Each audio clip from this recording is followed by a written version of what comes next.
ऊंचते ऊंच बाप ही supreme soul हैं। सुप्रीम सोल एक निराकार बाप को कहा जाता है। ऐसे नहीं कि वह भी निराकार परमात्मा, हम आत्माएं भी निराकार, सब एक ही हैं, सब उनके ही रूप हैं। भक्ति में ऐसे ही कहते हैं, सब परमात्मा के ही रूप हैं। बाबा ने कहा नहीं, बाप अलग है, बच्चे अलग हैं। तुमको बाप ने नॉलेज दी है। शास्त्रों में तो यह बातें हैं नहीं कि ब्रह्मावंशी ब्राह्मणों को परम पिता परमात्मा बैठ पढ़ाते हैं। परमात्मा ने आकर ये ब्रह्मा मुख वंशावली रची है। जब चक्र पूरा हो, संगम होता है, तो बाप आकर पतित दुनिया का अंत और पावन दुनिया की आदि करते हैं। तो जरूर संगम पर ही आना पड़े। पावन बनने में टाइम लगता है, फिर एकदम पावन नहीं बन जाते। बाबा कहते हैं पावन बनने में टाइम लगता है। क्यों? आधा कल्प से सिर पर पापों का बोझा है। योग अग्नि से जो आत्मा में खाद पड़ी है वह निकलती है। योग लगाते रहते हैं तो धीरे धीरे वो खाद निकलती जाती है। तुमको सतो प्रधान बनना है। हम जो पतित बने हैं, याद से ही हम पावन बनते जाएंगे। कितना सहज है। हमको फिर से 84 जन्मों का चक्र लगाना है। बच्चों को यह नॉलेज मिली है। बाप भी कहते हैं हम तुमको फिर से राजयोग सिखलाने आए हैं। बाप वर्षा देते हैं और रावण श्राप देते हैं। यह बाप ही बैठ समझाते हैं। इस समय बाप आकर सब मनोकामनाएं पूरी करते हैं। अशुभ कामनाएं माया पूरी करती है। अगर कोई अशुभ कामना है तो बाबा ने कहा वो बाप पूरी नहीं करते हैं। आजकल रिद्धि सिद्धि वाले बहुत पैसा कमाते हैं। वह कामनाएं कौन पूरी करता है? माया पूरी करती है। उनकी भी किताब आदि होती है। बहुत सारे मंत्र सीखते हैं वो लोग, फिर मंत्र जाप से उनको सिद्धि मिलती है। तुमको तो कोई किताब नहीं, शास्त्र आदि नहीं पढ़ना है। तुम्हें बाप की श्रीमत है। बच्चे पावन बनो और बनाओ। तुम्हें कभी पतित नहीं बनना है। तुम्हारी डिपार्टमेंट ही अलग है।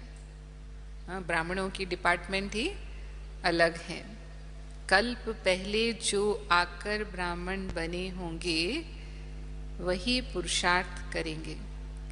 देवताओं का देखो कैसे सैपलिंग लग रहा है। ब्राह्मण बनते जाते हैं। जो थोड़ा भी सुनकर जाते तो प्रजा में आ जाएंगे, राजधानी में आ जाएंगे ना। मौत सामने खड़ा है। खिटपिट थोड़ा जोर भी भर सकती है। बीच बीच में खिटपिट होती है। तो बाबा ने कहा थोड़ा जोर भी भर सकती है, बंद भी हो सकती है। बुद्धि कहती है कि अर्जुन अभी थोड़ी देरी है। राजधानी कहाँ स्थापन हुई है? राजाओं, सन्यासियों आदि को अर्जुन ज्ञान कहाँ दिया है? सबसे लास्ट में आने वाले बाबा के हिसाब से सन्यासी हैं, और अब तो वो भी आने लगे हैं। तो फिर सिग्नल मिलता है कि समय बहुत कम है। विवेक कहता है विनाश में अभी थोड़ा देरी है। बाकी रिहर्सल होती रहेगी। वंडर है ना, वह यज्ञ रचते हैं लड़ाई बंद करने के लिए, और भगवान ने यज्ञ रचा है किस लिए?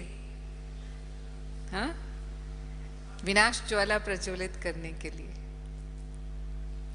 भगवान ने यज्ञ रचा है सारी दुनिया का परिवर्तन करने के लिए, विनाश के लिए।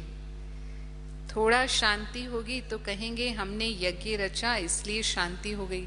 दुनिया वाले यज्ञ रचते हैं, मानो कहीं युद्ध लगा है, यज्ञ रचा और ये युद्ध बंद हो गया तो हमारे यज्ञ से शांति हो गई। बारिश नहीं होगी तो कहेंगे बरसात के लिए यज्ञ रचा। बारिश हुई तो खुशी होगी। एक बार यज्ञ सफल हुआ तो चलता रहेगा। हाँ, एक बार बारिश आ गई तो फिर हर साल बारिश के लिए यज्ञ करते रहेंगे। बारिश नहीं होगी तो कहेंगे ईश्वर की भावी। जैसे कोई शरीर छोड़ता है तो कहते हैं स्वर्गवासी हुआ, फिर तो शोक करने की दरकार ही नहीं है। अगर स्वर्गवासी हुआ तो शोक क्यों करते हैं। स्वर्ग पधारा तो अहो सौभाग्य समझो ना। माया रावण ने सबकी बुद्धि को ताला लगा दिया है। तुम जानते हो हम कल्प पहले माफिक फिर से पुरुषार्थ कर रहे हैं। भारत अविनाशी खंड है और कोई दूसरा धर्म नहीं था, यह तो बाद में इन्होंने निकाले हैं। यह भी ड्रामा की भावी कहेंगे। रक्त की नदियां यहाँ ही बहती हैं। यहाँ माना भारत में ही बहती हैं। एक दो में लड़ते रहते हैं। भल भाई भाई होकर बहुत समय से रहे पड़े हैं। कहते जरूर हैं हम भाई भाई हैं, हिंदू मुस्लिम भाई भाई, लेकिन बाबा ने कहा फिर भी लड़ते रहते हैं। परंतु हिंदू और मुसलमान धर्म तो अलग अलग है ना। वह आए ही बाद में हैं तो लड़ाई इन्हों की आपस में है। तुम्हारा इससे कोई ताल्लुक नहीं है। तुमको अपनी सर्विस में तत्पर रहना है। सिर्फ 3 पैर पृथ्वी ले ये रूहानी हॉस्पिटल खोलना है, फिर धीरे धीरे वृद्धि होती जाएगी। और अभी तो कितनी वृद्धि हो गई। बूंद बूंद से तालाब ऐसे होगा ना। एक एक बूंद से इतना बड़ा तालाब बन जाता है। घर में भी यह चित्र रखो। बेहद के बाप से 21 जन्मों का वर्षा कैसे पा सकते हो, आओ तो समझाएं। मौत तो सामने खड़ा है, अब सिर्फ बेहद के बाप और वर्षे को याद करो। इनको मृत्यु लोक कहा जाता है। बाप कहते हैं मुझे याद करो तो मैं तुमको साथ ले जाऊंगा। तब तो कहते हैं ना मैं कालों का काल महाकाल हूं। अकाल तख्त है ना, तुम अकाल आत्मा हो। बच्चे समझते हैं कि हम इस दुनिया से बिल्कुल न्यारे हैं। यहाँ पढ़ाने वाला विचित्र है। आत्माओं से बात करते हैं। पढ़ाने वाला विचित्र है माना उसका कोई चित्र नहीं है, वो निराकार है। और पढ़ने वाली आत्माएं भी निराकार हैं। आत्माओं से बात करते हैं, आत्मा ही सुनती है, आत्मा ही इस मुख द्वारा सुना रही है, आत्मा इन कानों द्वारा सुन रही है। हम आत्मा इस शरीर से यह करते हैं, आत्मा को रसना मिलती है, आत्मा ही कहती है ये मीठा है, यह खट्टा है। आत्मा में ही संस्कार रहते हैं। आत्माओं को बाप कहते हैं अब वापस घर जाना है। तुमने 84 जन्म लिए हैं, अब यह शरीर छोड़ना है।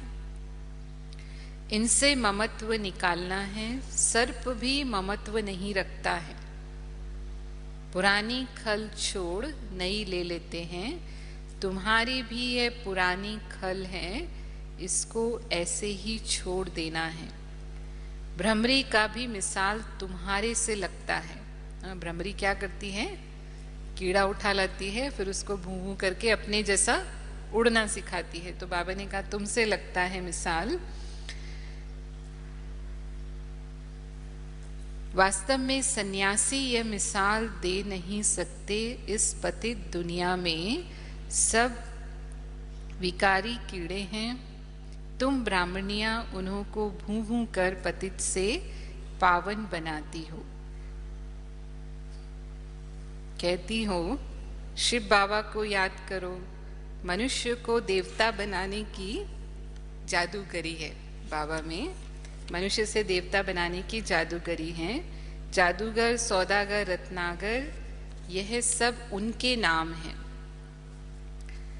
अच्छा, बच्चों को समझाते तो बहुत हैं, फिर भी कहते हैं, सब समझाकर क्या कहते हैं? हाँ, क्या कहते हैं? मुझे याद करो। तो बाबा ने कहा, फिर कहते हैं बाप को याद करो। बाप कहते हैं, अगर तुम एक बार मुझ पर बलिहार जाएंगे तो मैं 21 बार तुम पर बलिहार जाऊंगा। यह सौदा तो अच्छा है ना। शिव बाबा तो दाता है, शिव बाबा लेने वाला नहीं है लेकिन दाता है। तुमको युक्ति बतलाएंगे कि ममत्व कैसे निकालो। ग्रस्त व्यवहार में रहते श्रीमत पर चलो, इसमें पवित्रता है फर्स्ट। यह रूहानी यात्रा है, सारा मदार यात्रा पर है। यात्रा माना याद की यात्रा। शिव बाबा को हम कितना याद करते हैं। मनुष्य तो ढेर के ढेर जिस्मानी यात्राएं करते रहते हैं। तुम्हारी एक ही रूहानी यात्रा है जो रूह बैठ रूहों को सिखलाते हैं। यह सारी बुद्धि की बात है। तुम बच्चों के पास दुख आ नहीं सकता। तुम जानते हो इतना बड़ा विनाश हमारे लिए हो रहा है, तो तुम्हें अंदर में ह्रास माना दुख नहीं आ सकता।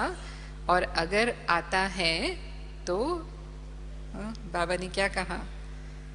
बाबा ने कहा दुख आना नहीं चाहिए, लेकिन अगर आता है तो ज्ञान की पूरी अवस्था नहीं है। अच्छा, मीठे मीठे सिक्के लधे बच्चों प्रति माता पिता बाप दादा का याद प्यार और गुड मॉर्निंग। रूहानी बाप की रूहानी बच्चों को नमस्ते। रूहानी बच्चों की रूहानी बाप दादा को याद प्यार और नमस्ते। धारणा के लिए मुख्य सार। शरीर रूपी पुरानी खाल से ममत्व निकाल देना है। बुद्धि से रूहानी यात्रा पर तत्पर रहना है।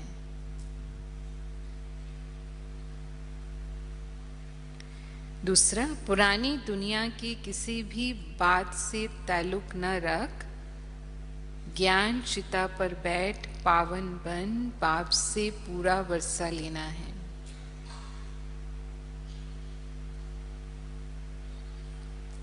वरदान। बाप